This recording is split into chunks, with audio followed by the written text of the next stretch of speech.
सकाळी सकाळी बनवूया चहा. चहा बनवण्यासाठी मी अर्धा कप घेते पाणी.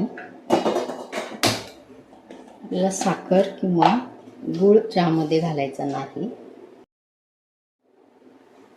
1/4 टीस्पून घातलेली आहे चहा पावडर. बघू शकता. खांड साखर आपण इथे वापरणार आहे. खळखळून आपल्याला चहा उकळून घ्यायचा आहे.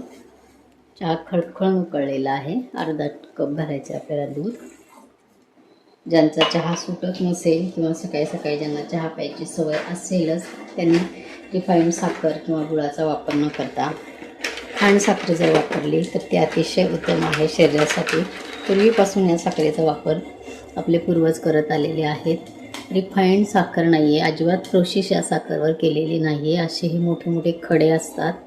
तर ह्याचा वापर जेवणामध्ये गोड तुम्हाला पदार्थ बनवायचे असेल ते करू शकता. चहामध्ये पण